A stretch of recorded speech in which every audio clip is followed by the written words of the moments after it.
fuck it, man. Yeah. Let's get right to it. What the fuck? What you spending your $1,200 on? My house. Yeah. It's going right into my savings account that I'm putting towards the crib. I'm doing my best to be responsible despite everything telling me not to be responsible with that money. Here goes Jeremy with his responsible bullshit. Fuck all of that shit. Fuck all of that shit. With that check, I'm buying a new hairline, nigga. I'm gonna finally rent that Lambo. Finally, Money nigga. is a blessing. Money is a blessing, Money nigga. I'm is getting a my hairline blessing. back. I'm doing all the hairstyles, nigga. I'm doing the motherfucking the Killmonger dreads, my nigga. All of that shit. Y'all niggas can't stop me. You niggas can't stop me. And then on top of that, I don't want nobody to look me in my eyes ever again. Ever again after I'm I not get sure this check. $1,200 could buy you that, but you could try. Hey, You could nigga, try. don't worry about me. Don't worry about me. I'm gonna make it happen. I'm sure you No will, matter bro. what. I'm sure you will. Know what I mean? Positive Like, you will. I'm tired of, it's like, I'm tired of being around all these broke people. Know what I mean? Like, this is finally gonna bring me broke. to the next level. You know what I mean? Where niggas been trying to get to. You know what I mean? I'm gonna open up my first LLC. You know what I mean? I'm gonna get my whole pyramid scheme going. go. There You know you what I go. mean? Whether it be, you know what I mean? Buy some Facebook ads. All right. Exactly. Exactly. You know what I mean? Because like I said, I'm tired of being around these broke niggas. Broke. We ain't got it. We are sharing jeans. For real. So, this is episode 2. Word up. Episode 2, we're finally, getting this shit rolling the way that we'd like. Yes. Yes. Yes. And it's like, of course, the first thing we have to address is the quarantine dough. Your Trump check. Did you get my boy it? Donnie. Yeah, I got it. Yo, Donnie looked out for me. You know I got it. No, I got it, baby. Shit. I'm gonna check for you in November, Donnie. I got you. Yo. I got you. I'm gonna look out for you, baby. Jesus I know how this Christ. works. I know how this works. Jesus Christ. How you gonna be mad at me who just cut you a check for $1,200, dog? Right out of his bank account. You know he got all the money. Yo. You know Donald Trump got all the money. That's why his name's on the check. Yeah. That's why his name's on the check. It came right out of his bank account. It wasn't like it was our money. No. It's not like it was No. our money that we put into the government and then he's giving it Absolutely right back to us. No. That's Nah. Donald Trump. That's from he dipped into his trust fund for his kids. You know Right. what I mean? For Tiffany and them. Know what I He mean? said, nah, the American public need this. I'm cutting them all the check. And he did it. Trump Jr. can't eat now because we got our stimulus check. He'll be all right. Ivanka can't get her hair fucking highlighted. None of that shit because he's doing this for us. Listen, that's what Jared is for. You're right. You know what I mean? That's what our man's is for. Dog. Who's handling all this corona shit for us, right? Yeah, exactly. You know what I mean? But like, Yo, it's so interesting because it's like talking to people about it, with regards to it, and people really not understanding those type of basic concepts about how tax money works in America. When you pay your taxes, and usually when people think of taxes, they usually only think of their income taxes that they pay, but they don't really consider. We literally anytime there's a financial transaction in the United States of America, there is some type of tax. yeah. Whether you're buying gas, you're going to pay, in Massachusetts, anywhere from 1% to 3% for your gas tax. When you're buying groceries, you're paying taxes on those groceries. Interestingly enough, the only thing you don't pay taxes on that's in a grocery store is usually toilet paper. Maybe that's another reason why people are hoarding that, but that's a whole nother conversation. Yeah. But anytime there's a financial transaction in America, the state and or federal government is getting a piece of that. Yeah. So this whole idea that, we don't have money for this. We're not, listen, first and foremost, Dog. we have enough money for it because Dog. we tax it. Dog. And if we don't tax it, we will literally print it out and just hand it out to you. Yeah. So everybody calm down. Yeah. That's one thing I really hope people, while we're in this time in our homes, taking time away from life and work and all these other things, to really take time to really think about how our country and how our world actually operates. Yeah. It's not a coincidence that all of a sudden UBI or universal basic income is trending now. Yeah. Everybody's like, wait a minute, yeah, we should be doing this. We should just be getting a check, $500 a week, $1,000 a week, whatever they end up settling on, just to keep people afloat. Yeah. Not just for times like this, but Lord willing, in the future, this actually becomes a permanent thing. Like, look, okay, the government will provide you. You sounding like a socialist motherfucker right now. Hey, but carry on. I'm a Bernie bro, proudly. Yeah. Okay. Shout out to Bernie. Shout out to my man Bernie out there. Shout out to everybody in Vermont. Y'all know what time it is. Mookie and them. So Yes, something like universal basic income. I really hope that in the future this becomes a real thing in America, where it's like, yo, look, whether you work or homeless or whatever, we're going to provide you a universal basic income to provide you universal basic needs. You know, and those universal basic needs will be shelter. Wait a second. Wait. What's your plan for me to stunt on niggas then? I'll get there. If everybody's getting paid, how am I supposed to stunt on niggas? I'll break it down to you. Please. So, please. You have your universal basic income, right? So you can afford to pay your rent. You can afford to pay, let's say, your mortgage. You can afford your groceries. Okay. So if everybody's getting $2,000 a month, let's throw that out there. Not everyone. That doesn't mean that, okay, now you don't have to work. You can still go out there and work and earn more money on top of that extra $2,000 you're getting a month, because that $2,000 a month may only be able to afford your mortgage, you know, but it's not going to be able to cover your groceries because your mortgage is so high. So you still have to work. That $2,000 a month isn't going to necessarily be able to afford you to take a vacation. Who knows? You could take that $2,000 a month and stack it, saying, no, look, I'm going to stack it every month. At the end of the year, I have 24 G's. I'm going to take that 24 G's and go on a lavish trip to Vegas or Dubai or wherever people like to do wild shit at, right? You could do whatever you want with it, but it's up to you to choose how you want to spend that money. And I think it would just be very, very good for people to have that option to go along with the jobs that they have. And then when it comes to stunning... And who is going to pay for it? We're already paying for it. Eh? Who paid for the bank bailouts? Yo, you better be careful. Yo, this is recorded. I know.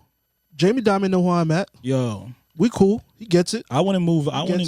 He appreciates the energy. Move carefully, because, like, you know what I mean? We found out how was it Morgan Stanley that had them bricks on that trip, on that ship? Yeah, Morgan Stanley, Wells Fargo. Wells Fargo. And nobody heard nothing after. Damn right you didn't hear nothing about it. Nothing.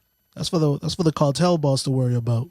That don't concern us. Yeah. Matter of fact, this is something I don't like talking about. Next topic. I'll talk about cartel bosses. No, but it's all yo. Listen, it's all so fucked up, because you know what anytime, because you know what this has done, right? Okay. It's like this stimulus package. Of course, you know the tiers. It's 75,000. If you make $75,000 or less in 2018, you get $1,200, and then if you make up to 99,000, it's just a lower tier. So the only people that aren't getting it are the people that make $99,000 a year or more in 2018, and the illegals, and the illegals, they didn't get a stimulus check. Oh yeah, I mean in the sense of people that were you're right. Yeah. The illegals. Of course, but there's a bunch of people that didn't get it. Yeah, but I'm just meaning in a sense, sure, just like a specific tense of American income. Yes, you know, yes. Legal income, American citizen income. You know, and you see people, right? It's like this.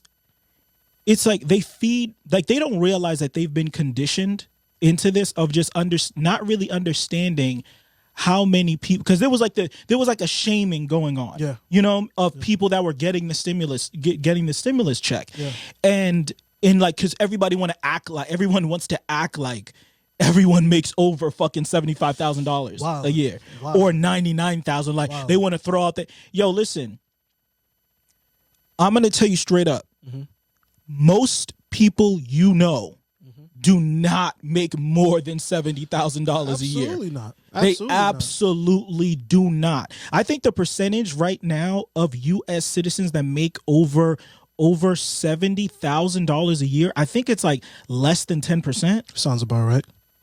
You know, and it's like for the people that you hear all the time that talk up these big salaries and this, that, and the third, a lot of them are lying. Yeah. Nobody wants to discuss how much they really make, because that's what they've been conditioned to do. Yep. You know, it's either because that's what the culture has taught us, right? If you discuss, you're not supposed to discuss wages, absolutely, because it's tasteless to discuss wages. You can't do that. You can't ask how much somebody makes. It's disrespectful. It's disrespectful. It's tasteless. You have no class. or you're not supposed to, of course, discuss it in the workplace. They don't want that because God forbid you find out that you're getting fucked. Yeah, that's why I love the rich man. They have amazing tactics. Oh, have their amazing taxes are tactics. tried and true, tried and fucking true.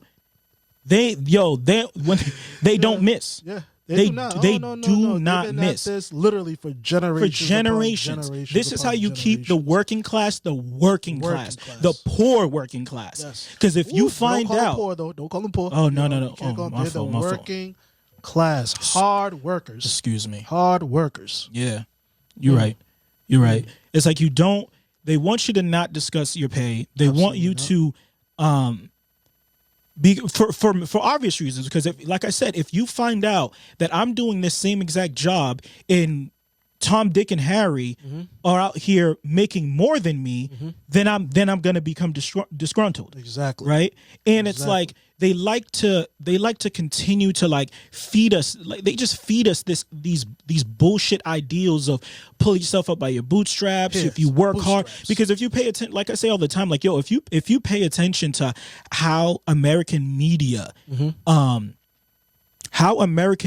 feeds us this idea of rags to riches, right? And that's why who are the celebrities? Most of the celebrities are rags to riches stories, right? Because those are the people that they want put up in the forefront, because they want you to be either be poor or be extremely rich and live like that, because they want us to believe that if you just work hard enough, if you just do this or that, you'll make it up there. Like when at the end of the day, the number one way that you become rich in this country is being born rich.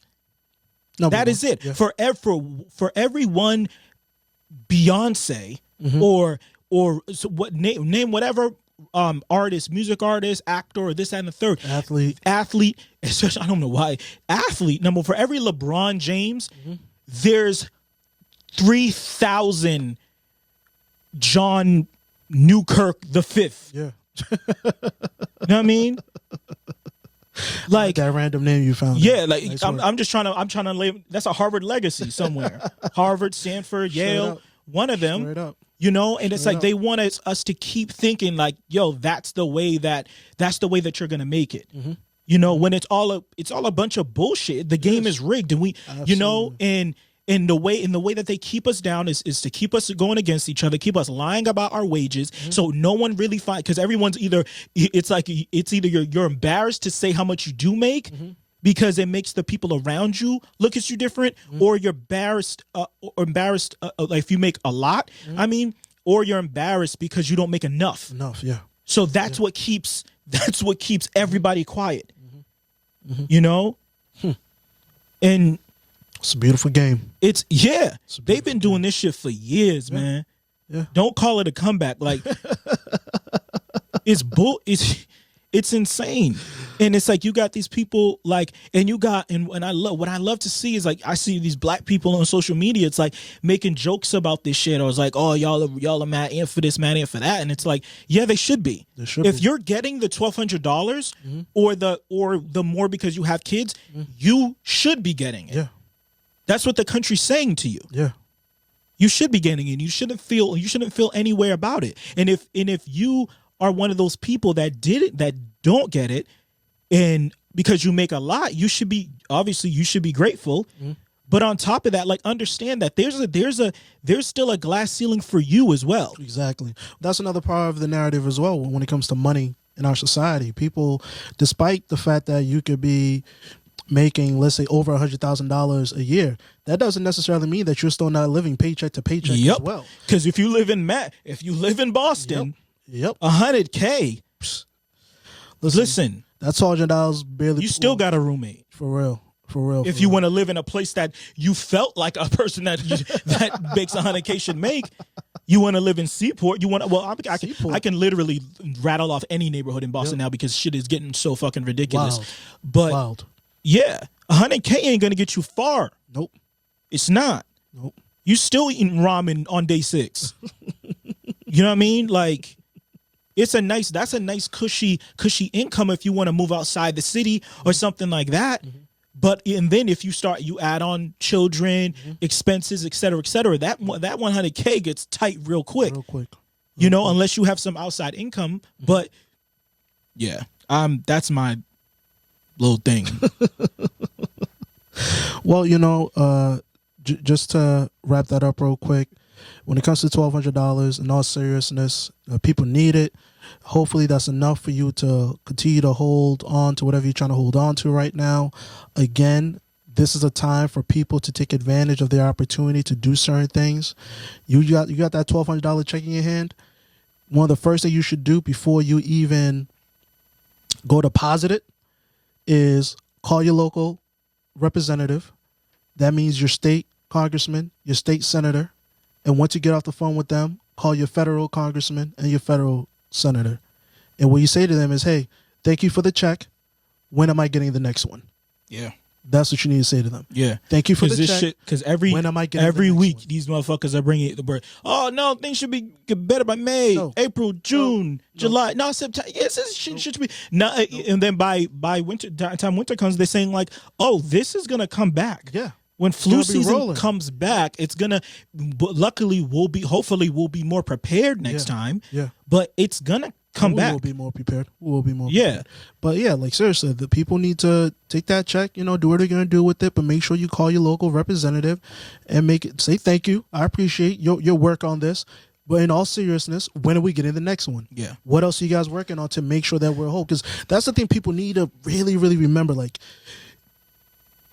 even if you did not vote for Donald Trump, whether he likes it or not, he still works for you. For you. And all those senators and all those congressmen, they work for you. Politicians are professionals, okay? I love when they read it when they say, oh, don't call me a politician. I don't like that. Rah, rah, rah. You love it. That's your job. Yeah. That's your job. Career politicians. If you're a career politician, accept it. And I hope moving forward, you guys embrace it. Hey, if you want to have a career by making rules and making laws that we all live by, okay, cool. That's fine. Then do your fucking job. Yeah. Your job is not all that difficult.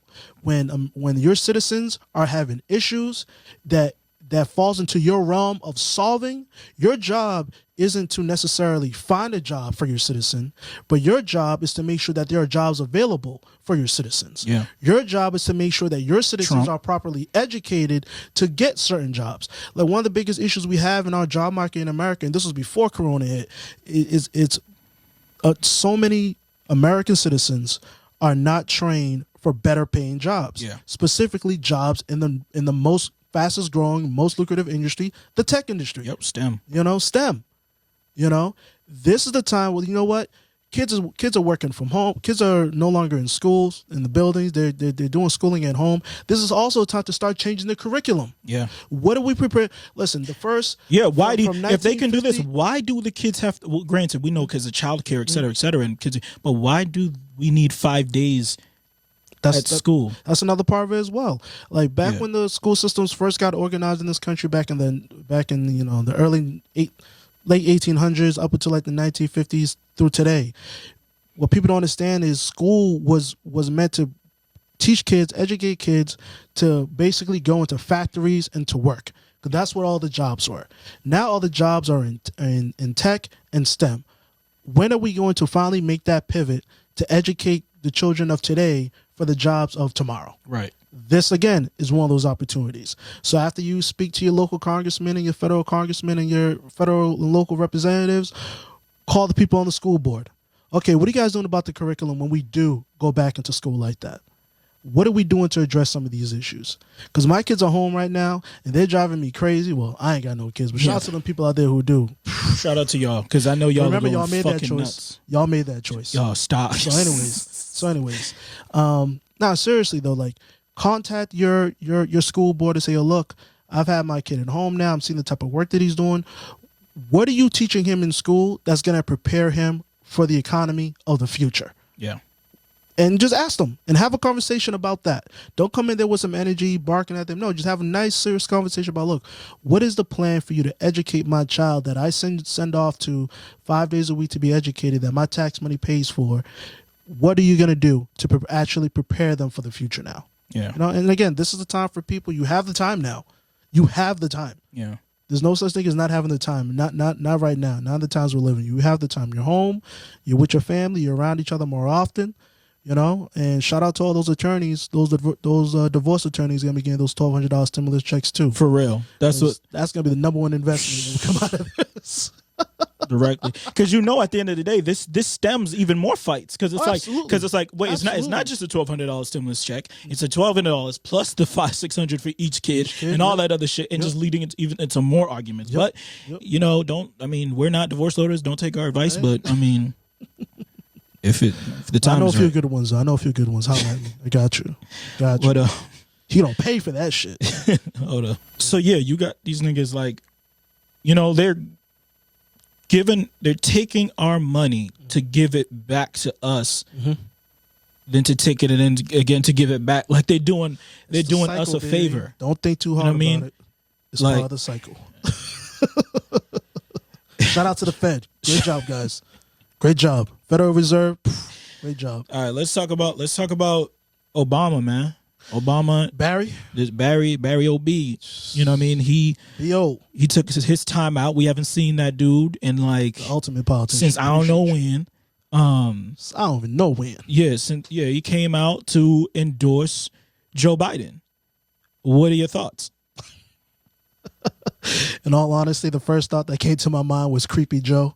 But aside from that, listen, we have a two-party system here in America: the Republican National Party and then the Democratic National Party. Word. I don't really rock with either one of the parties. If I had to choose one, I guess I would choose the Democrats only because of what they say. But the Democrats actually disgust me more than the Republicans, because at least the Republicans say what they're going to say, and what they do falls more in line with it versus the Democrats, So with that said, it looks like Joe Biden's going to be the nominee of the Democratic Party. I would encourage everyone to vote for Joe Biden during the upcoming election in November. With regards to Barack Obama's endorsement, the only thing I can say about it is when I watched the video that he posted, it lacked a lot of luster for me. I don't know if it's because perhaps my image of him has changed. I don't hold him in such high regard anymore, or was just that the delivery of it didn't seem as enthusiastic as I usually see him when he's talking about anything in general. Barack usually has this level of excitement and energy to everything that he does, and for me, just watching that video, I really felt that he was like, I'm doing this because I'm a member of the party, I'm a leader within the party, and we all got to fall in line. But when I listen to the rhetoric Barack used to spill before, I mean, how can he, at the end of the day, be excited about, quite frankly, another old white guy? Yeah, I mean, coming up. I mean, we know. Let me drop off the point. Only because when Barack Obama's whole shtick has been change. Yeah. Change. I feel like he would have had a certain level of excitement if it had been, Amy Klobuchar or Elizabeth Warren or Cory Booker or or perhaps even Kamala Harris. I think those are the candidates he personally was really, really pulling for. And just watching the video, watching the endorsement and reading on some of the materials prior to him making the endorsement and post it just seems like he's just doing his job on behalf of the party. Which I understand and I encourage. Yeah, because we know that because of the timing, right? He could have endorsed Joe Biden months ago. Joe was his boy too. Of course, VP. Yeah, obviously, and he could have done that, but he didn't, and he didn't because he didn't know, he didn't believe, he didn't know if Joe was gonna win the nomination. And we know at the end of and of course it's double-edged sword. The reason why Joe won the nomination is because his connection with Obama. Yeah. He's the one that gave him the notoriety. He's the one that got the black voters out there in the primaries. He's the one that got the big push, the big late push for Joe Biden, because things started getting real, and it's like, when I watched the address, it's like, I mean, he gave me exactly what, because I went into it not expecting anything. Okay. And in my perspective, he gave me exactly what I'd want to hear if I was a voter. And especially, he knew what the fuck he was doing. Yeah. The first thing he addressed was Bernie Sanders. Yep. the first thing, and he knew he needed, if there's any energy he had to bring, Yep. was in that moment. Because they know they're racing against the clock. They need to convert Bernie supporters. Shout out to the Bernie Bros. Yeah, shout out to the Bernie Bros. Squad. You know what I mean? All Yeah. day. You know what I mean? And we're gonna get to that too, of course, because we didn't even address Bernie when he bowed out, you know, and that reaction. Because I mean, that reaction told me everything I needed to know about in everything about, and it told me everything. It reinforced everything I knew about the movement and how not a lot of his supporters, a good amount of his supporters are Bernie Sanders or bust. Yes, they're voting absolutely. for Bernie Sanders or they're not voting at all. Yeah. You know, and to me, that was just, it's just some bitch ass shit, to be honest. For lack of better words, just some bitch ass shit. I don't want to appreciate that energy. I don't want to hear none of that shit. What type of privilege ass shit is that to say, oh, because my favorite candidate didn't, like my candidate of choice didn't get the nomination, now I'm not gonna vote in the election? Like there isn't everything isn't at stake. You can say that in a time right now when we're in fucking quarantine because of our president. You know what I mean? That you can sit up there with a straight face and say that I'm just gonna abstain. I'm just gonna not vote. In other Suck words, my you'll be dick. voting for Trump. Yeah, exactly. You're voting for Trump. Like how does that compute in your mind? It's like, I get that you're upset. I get that you're hurt. You're in your feelings and all that stuff. But I'm not trying to hear that shit. Get the fuck over it. You're a big boy. You're voting age. You're an adult. Pull your fucking big boy pants on and get down to the fucking polls. But that was that. Back to Obama. He gave me exactly what, me as a Bernie supporter, exactly what I needed to hear. You needed to address the fact that Bernie, and the tone was, he knew what everyone was feeling. Yeah. Everyone, if you're a Democrat, if you're an establishment Democrat, at the end of the day, that if the people really got what they wanted, Bernie Sanders or Elizabeth Warren would be the candidate. Number one would be Bernie Sanders. But they know that the establishment rules. You know, without the backing of the true establishment, it's hard to win that nomination, and that's the fucked up thing about our politics, of course. But Obama really.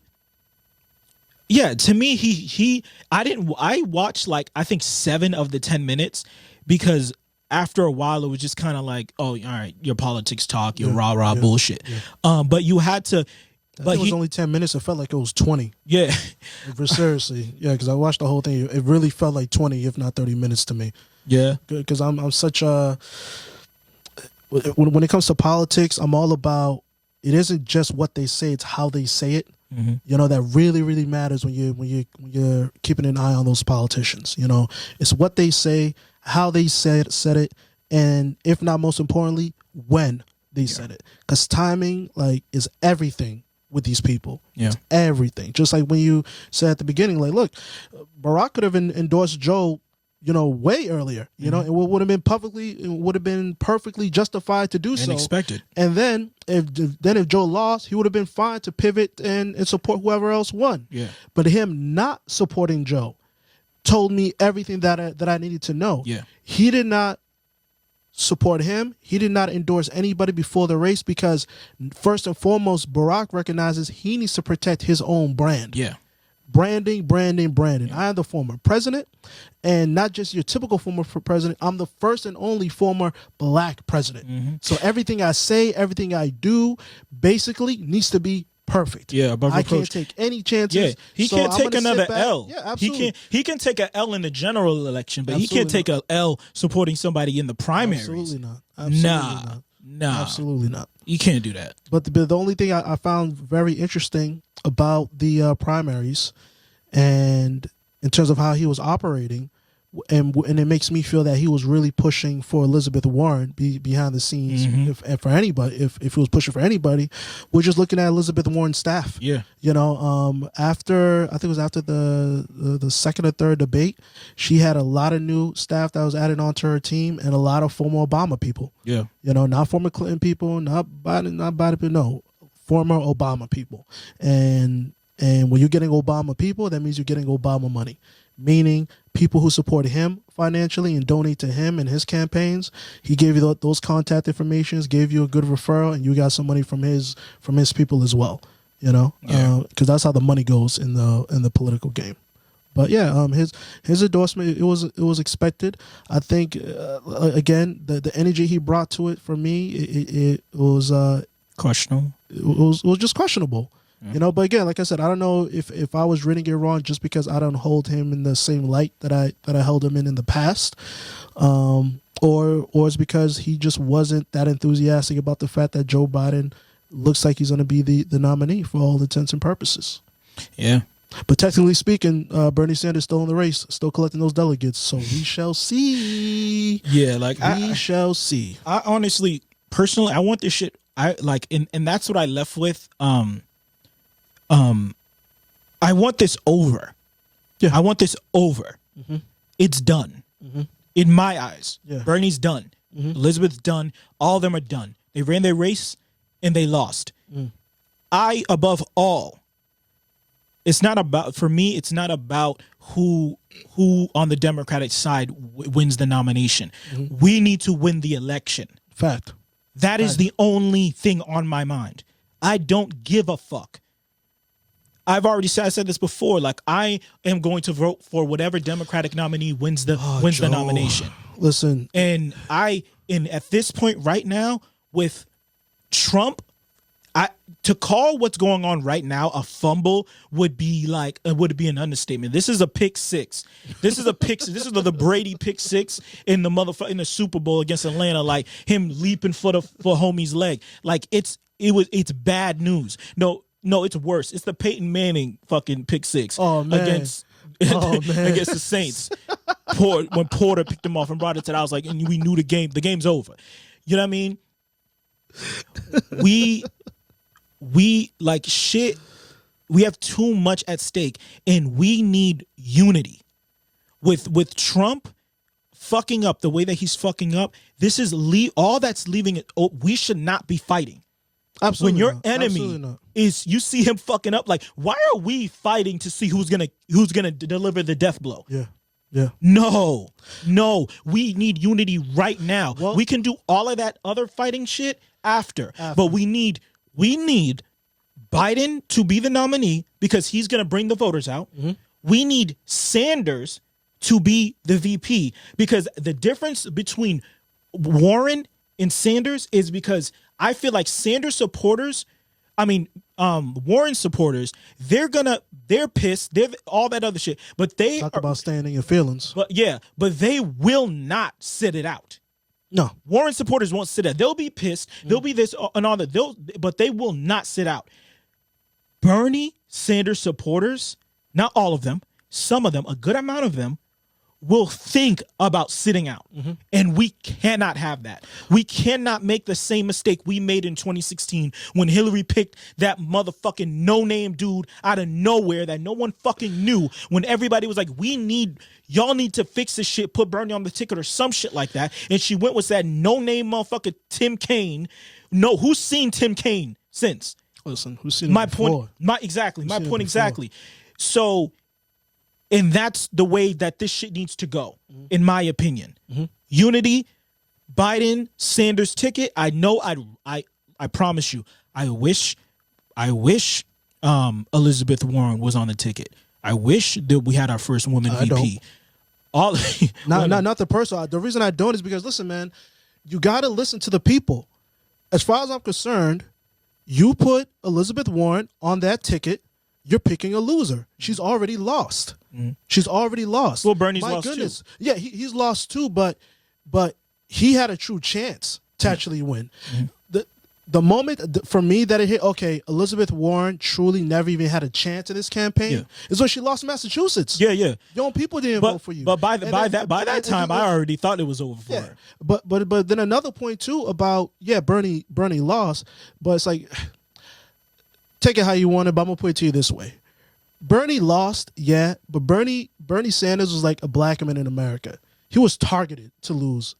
He was targeted to lose. Yeah. When you look at what the Democrats did to him back in 2016, you don't think they're pulling those same tricks now? Of course. In 2020? Establishment, so, man. It's the establishment stuff. Yeah. So it's like, did Bernie lose?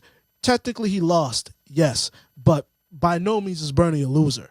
That's the difference. Yeah, right, Elizabeth I Warren lost.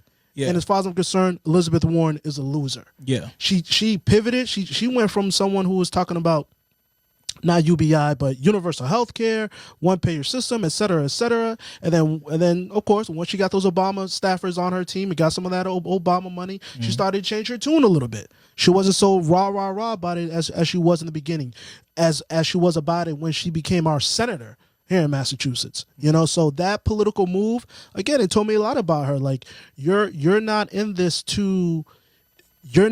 standing on your true morals and what you truly feel about it.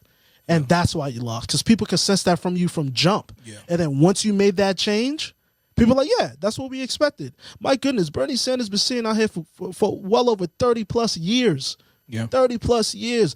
Touting the same stuff. You could go online and look at stuff this His was old posted shit. 80s, 70s, whatever. Even back when he was a mayor of some town in Vermont, preaching about this stuff. Yeah. Preaching about this, you know, talking about free trade, talking about the working class, talking about the rich, talking about all these inequities we have in our society, and we're seeing it day in and day out. Yeah. Even right now with this shutdown that we're in with the whole COVID situation, like, you're seeing how like this virus isn't, you know, prejudice, because it could affect anyone, but not anyone could fight back. Yeah. You know, And as we're seeing, if you got money, you could get tested. Yeah. You could still well, they're getting them tests technically quick. You can't fly overseas to a Yeah. country like Cuba, who guys are a very, very, very, very good treatment. Here goes with your communist shit again. Hey, you can't knock them for everything, right? Karl Marx. You can't over there. necessarily fly over there to get it, but you could better believe you can have it flown to you if you have the means. But again, like, that's a part of our society. So shout out to Bernie, you know, shout out to all the Dems. I hope that they pull it out. I'm definitely pulling for them, especially when it comes to the candidate they're going up against. But with that said, the Democratic National Party is doing itself and is doing the citizens of this country a great disservice. You know, like, you know what the people wanted, and then you, being the establishment, fought tooth and nail to deny them what they wanted. Yeah. And I'll be damned if I hear any type of static or any type of energy from anybody if Joe Biden loses and they try to pin this on Bernie. Yeah. No. If Joe Biden loses, Joe Biden loses. Yeah. And the number one way to, You sure, Jeremy? increase the chance of Joe Biden losing is if he doesn't pick someone the likes of Bernie Sanders Yeah. as his VP. There is no likes. It's Bernie Sanders or bust. It's Bernie Sanders or bust. Don't make the same mistake. Don't try and get pretty with. And I know people want a woman, and they're bringing up Stacey Abrams' name, and you know, you got the multiplier, right? She's black, a southern state, and a woman. Oh, that should definitely get motherfuckers all on the Biden train. Are you shitting me? Come on. Do you see, like, Shout out to people Stacey, but she lost as well. Just exactly. saying. Yeah, like, people are so out of touch. Yeah. I understand. There's things that we wish. Do I wish Stacey Abrams won the governorship of Georgia? Absolutely. Do I wish that she was a viable candidate for VP? Absolutely. But dog, we're not playing fantasy here. Nope. This is real shit. This is the game. The game's the game. You know? And it's like, in the same, like, and like, since we brought up Georgia and we brought up how people are out of touch, we can pivot right into them racist ass TikTok kids. Yeah. You know? Yeah. Pivot right into that Georgia's motherfucker. on my mind. Yo.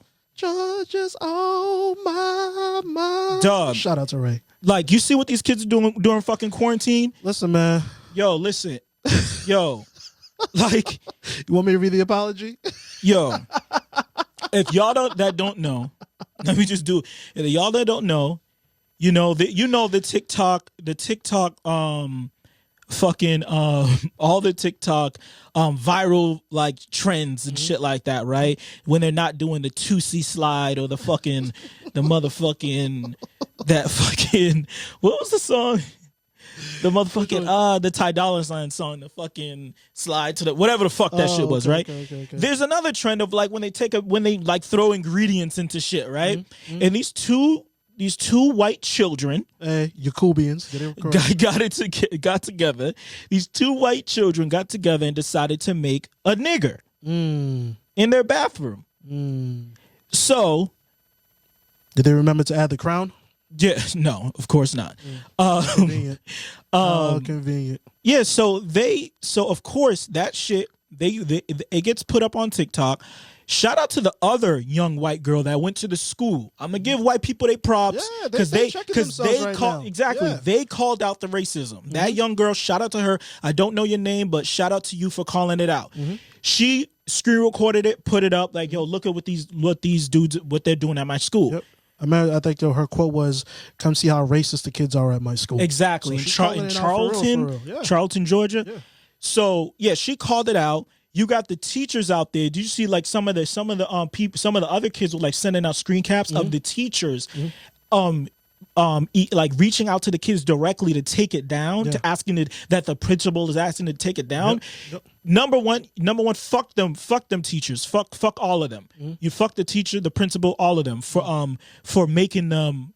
For even attempting to have them to contact them to take it down, to protect the kids and all that other shit. Like, no, that shit needs to be exposed. Yeah. But excuse me. They got on this shit. They put it out. The shit went viral. Of course. You know what I mean? Like, it's so many things. Like, these are young ass kids. Like, we're talking about kids that were born in like 2002, 2003.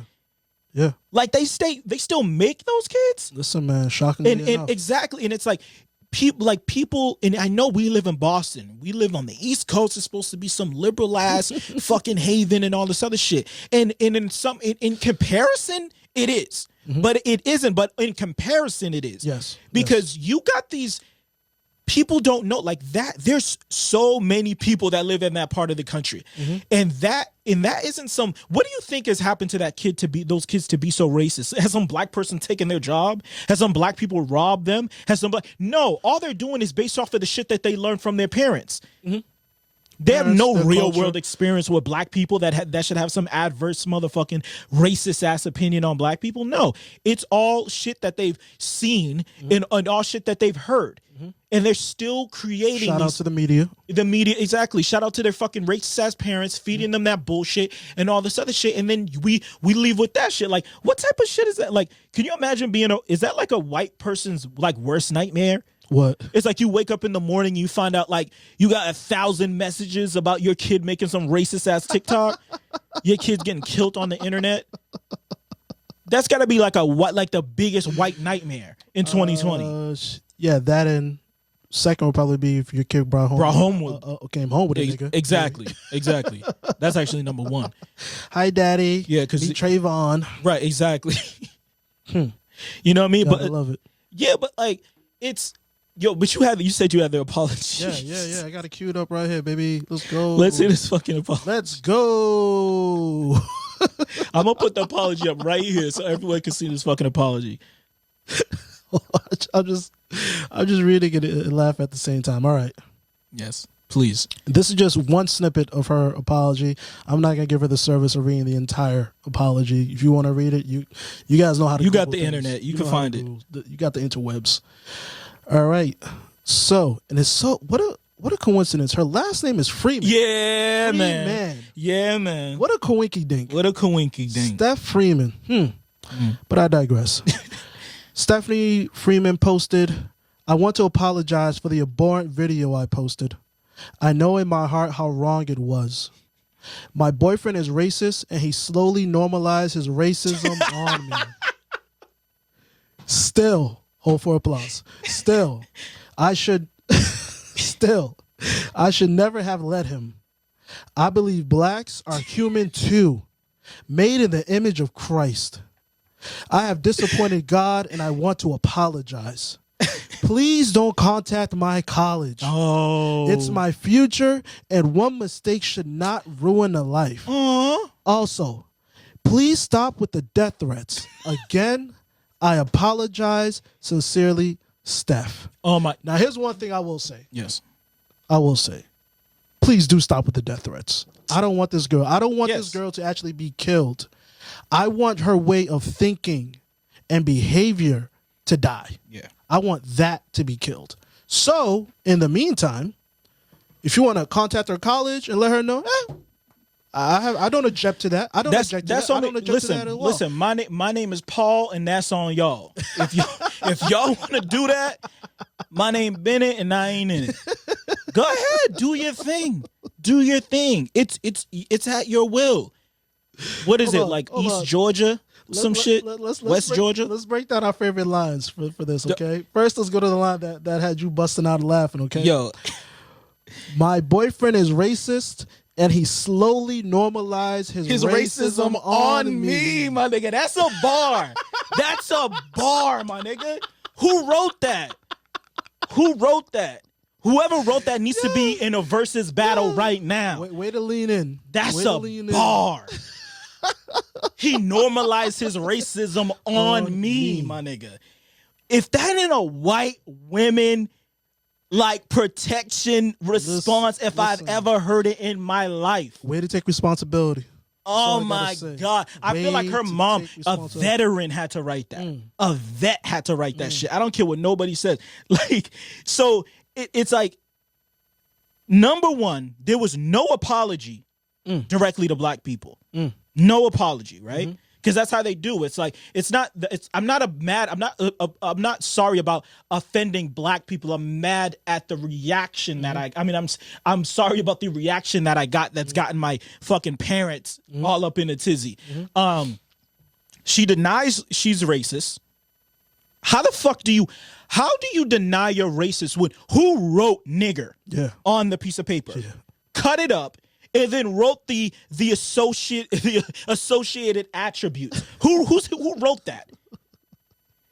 And you're not racist. She blames it on her boyfriend. Brings up God. Tells people what they should do. Like, not working on like what I'm gonna do to fix this, but what they should do. And then of course she evokes the death threat defense. The also patented death threat defense. You know what? Because you know that's the thing that gets everything to flip, right? Oh, they're threatening to kill her. Like, dog, Zimmerman is still walking out here. You gonna be straight. Ain't nobody going to Charlton, Georgia for some, you know what I mean? That's like the next of the only defense now, the more popular one that is the mental health defense. Yeah. You know, I was waiting for that. Yeah. I was like, I'm bipolar or something like that, or I'm going through a lot and I was off my meds or something. I was waiting for that, but it never came. Yeah. Or maybe it did come. Who knows? After they revisited the reaction to this. This just really has me in my thoughts right now. It's like, what do you think they would be screaming to a black woman? Let's throw a year out there, 1956, when she would just be walking down the street holding her child's hand. They'd be screaming nigger at her. Yep. What do you think they would be screaming to a black man when they would rip him out of wherever they took him from, whether his home, his job, or just walking down the street, tie a rope around his neck and pull him up a tree? A nigga. Yeah. That's what it is. It's like that word means a lot of different things. But when that word comes out of a white person's mouth, do not get it twisted.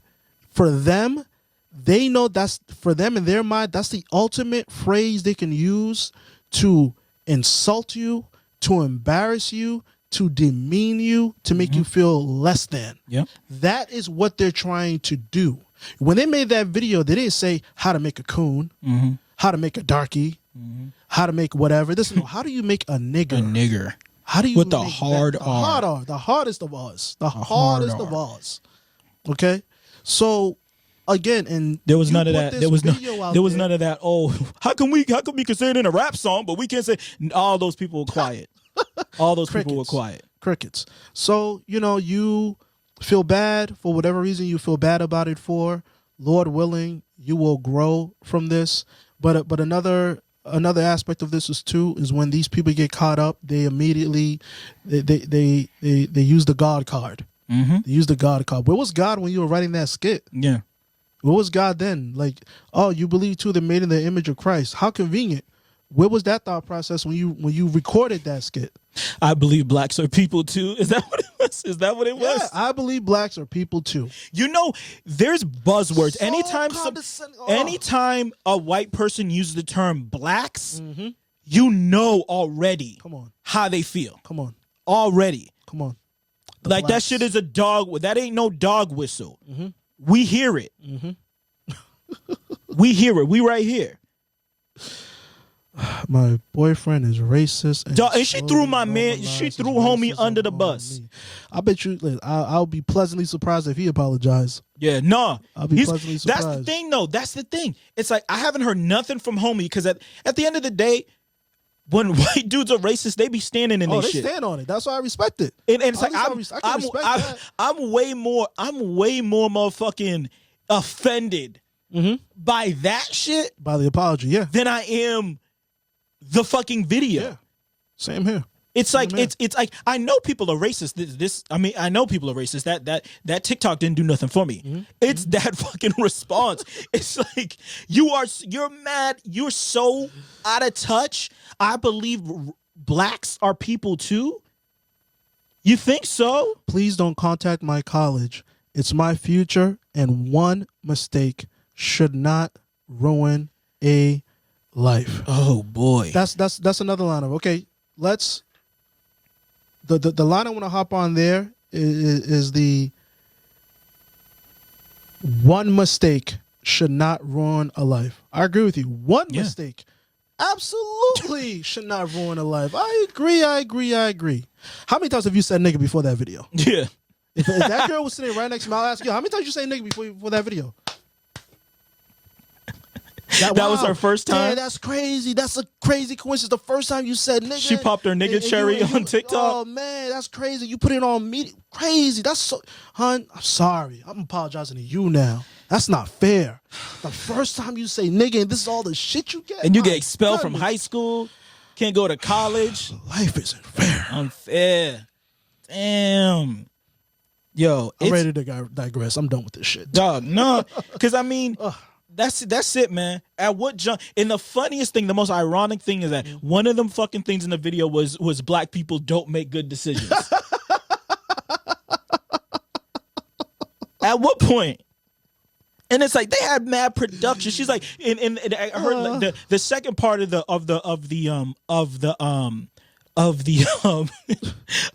fucking the apology, and I use heavy quotes for apology. She said a line where she said,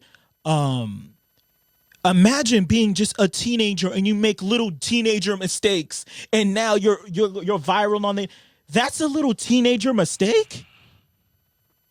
Again, it's like That's a little teenager mistake. It's the lack of responsibility, man. I mean, That's all I'm looking for. Like, I ain't looking for nothing because I don't give a shit, to be honest. But if you're gonna apologize, the number one thing you need to do is have accountability. Accountability. Take responsibility.